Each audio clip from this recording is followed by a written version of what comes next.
we're just worried about France next week. If it's qualification for quarterfinals, but our emphasis is just on getting better each game.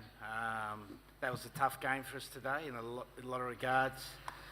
When they went down to 14 men, they possibly get a psychological lift, and it's only human nature that we drop off a little bit because you think you're going to win the game, and we probably did that. I was really pleased how the players got back into the game in the second half and dominated. And, after 3 games, as we said, we were 15 points, we'd be pretty happy. Thank you. Next question on the front row on the left. Owen, you've been hit on the jaw like that twice now in 10 days. Are you feeling okay, and are you sure that that's not going to have an effect on you? And also, what assessments did you have after this particular incident? No, I feel fine. It's obviously a concussion. That's the worry. But I didn't really get hit anywhere near the top of the head. Maybe your jaw gets a bit sore. But no, I was fine. There's no need for a HIA. Thank you. Next question here, third row, please. Raise your hand. Thank you. Eddie, does the fact that you've qualified now give you a little bit more leeway with your selections for next week? No. As I said, we're building. We want to get better next week. So we'll have a look at selection, pick the best 23 to get better next week. We don't want to be looking too far ahead. That's for you guys. You get the luxury of doing that. We just worry about one day at a time. We worry about what we do tomorrow. We want to make sure we have a good recovery tomorrow, good walkthrough tomorrow, and then we'll worry about the next day. In the fifth row, just hand up. Yeah, thank you. Guido Dennis, Kenya Rugby. Took Owen.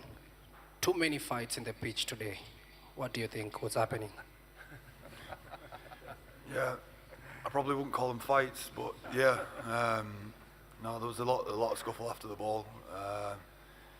It's not something that we want to get caught up in, but we want to be able to look after our players. So that's what we tried to do today. Okay. Front row here, please. Nick. Eddie, in terms of one day at a time, can we just clarify whether you'll be returning to Sydney for Jeff Sale's funeral? How's that situation? Well, as I said, I'm just worried about the next day, which is tomorrow, which is the walkthrough. So unless the RFU hire a Concorde for me, it'll be quite difficult to go. So I'm negotiating with BA, Concorde and the RFU at the moment, see what we could do. Well, obviously I'd like to go, but I've got a lot of responsibility here and I'm conscious of it. And the travel makes it difficult. So I doubt very much whether I'll be going as much as I'd like to go. Okay, Eddie, Duncan, and then next one here. Go ahead, Duncan. Yeah, go ahead. Eddie, how serious is Billy's injury? I think he just had too much Kobe beef, mate. He gave it a bit of a touch-up in Kobe, so we thought I'd only give him 40 minutes today. But we'll have a look at it tomorrow and see what it's like. Okay. Second row here. Yeah, it's okay. Go ahead. Eddie, what was it about today's performance that you liked? And did you think it was a challenge for the team in terms of its control? Yeah, I liked our psychological adaptation to the game today. That we didn't get seduced by the game. It was a difficult game, as I said, and the breakdown was difficult. It was hard to get quick ball. The tackle assist is not releasing, which we're seeing in the tournament quite consistently. So it's hard to play a lot of phase rugby at the moment. And when you get 15 to 14, the seduction is to want to play a lot of phase rugby. And we probably did that a little bit in the first half, but in the second half we got back to playing good, solid rugby and won the game, in good fashion. Particularly pleasing was the Moore try at the end. We probably could have got one in the first half, but it is what it is. And the second half one was pleasing. Luke Cowan-Dickey's, I think he's our highest try scorer. So I don't know how that works. Okay, here, third row, and then across there. Yep. Eddie, the tries in the 5 minutes before half-time and 5 minutes after half-time were All Black-esque in terms of the clinical nature of them. How happy were you with that aspect of the game? We're just happy the way we stuck at the game. We didn't get carried away because that's a banana slip game for us. You got to remember 2 years ago we beat Argentina with 14 men. I think Elliot got sent off after about 10 or 15 minutes, and we won the game easily with 14 men. You've got to be careful. So I was really pleased with the leadership of the team. I thought Owen and his lieutenants did a really good job of keeping us focused. Our bench was outstanding off the bench. We had two guys, Mako and Jack Noel, haven't played rugby for 5 or 6 months at least, and they got a bit of a gallop. Jack scored a try, Mako scrum well, took the ball forward well, so there's some real pluses there for us today. Yep, here in the third row, thanks. Yep. Eddie, two questions. One, what actually did happen to Billy, because he wasn't back on the pitch afterwards? And secondly, you've played two tier 1, two tier 2 teams and a team with 14 men for most of the game. How much tougher are the challenges going to get going forward? I don't know, mate. We can only play who they put in front of us. They put 2 tier 2 teams and the tier 1 team. The referee decided they have 14 men. So all we can do is beat them. Obviously it's going to get tougher, but that's what the competition's about. How much growth has this team got? How much more is there to show? Well, we don't know. Again, every day we look to get better. We're motivated by the fact we want to get better, and it's just a constant process. It's a dynamic process. It's never ending. We've got to be relentless about chasing areas we can get better in, and we will do that. And what did actually happen to Billy then? What was his injury? As I said, mate, Kobe beef. I think he slipped on a bit of Kobe beef. So he's twisted his ankle, but we don't think it's too serious. Okay, thank you. Next question here and here. John, can you talk a bit about Sam Underhill and also the way that that Lewis came on and picked it up as well alongside Tom? Sorry, can you repeat that again? Can you talk about Sam Underhill's performance and also the way that they worked as a trio, even when you lost Billy? Lewis came on and made an immediate impact.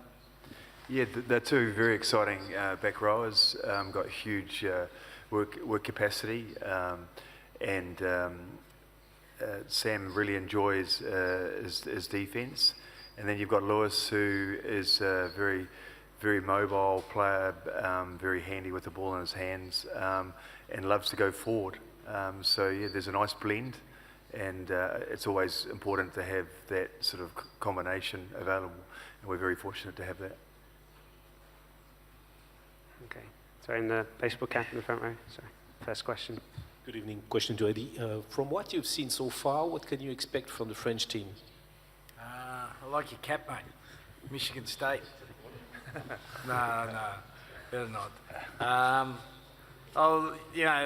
French were impressive in the first game against Argentina. They played some good rugby, a couple of great unstructured tries at the start of the game. They look like they're, with Gautier having an influence in their coaching, they're getting back more to their traditional game where their structure creates an unstructure for them to play a little bit of an offload and support game. So we're going to have to work very hard defensively next week against them. The set piece is always challenging against France, as you know, and they've got a particularly big team, so our preparations are going to have to be spot on. Final two questions, after which the mix zone will be open immediately. Here in the third row, and the final question at the back. Eddie, dos preguntas. La primera, en relación a la jugada de Manu Tuilagi, si consideras que debía ser amarilla, amonestado, teniendo en cuenta lo que había ocurrido previamente en la expulsión de Lavarini. Y la segunda, si viste un equipo argentino perdido en relación a los últimos compromisos que sostuvieron entre Argentina e Inglaterra.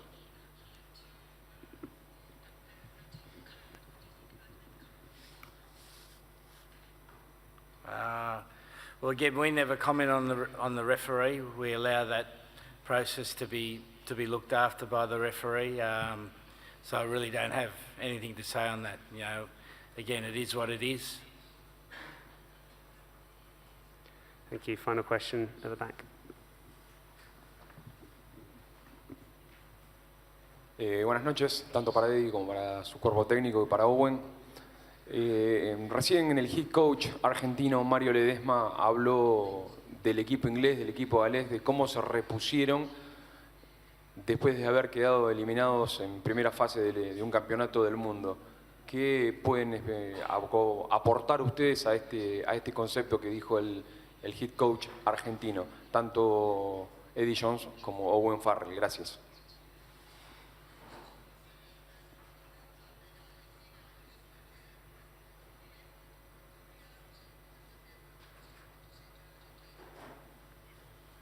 No, they've been unbelievably competitive. They're a very, very tough team to play against, and you know, I'm sure the situation now that they're in will make them better in the future. Thank you, John, Eddie, Owen. Did you want to add? Yeah, I just think Argentinian rugby's got a really healthy future. Yeah, they're producing a lot of good young players. This World Cup's been disappointing for them, but that happens to every country at some stage. The Jaguars are producing a stream of good players, and they've also got a couple of other competitions starting.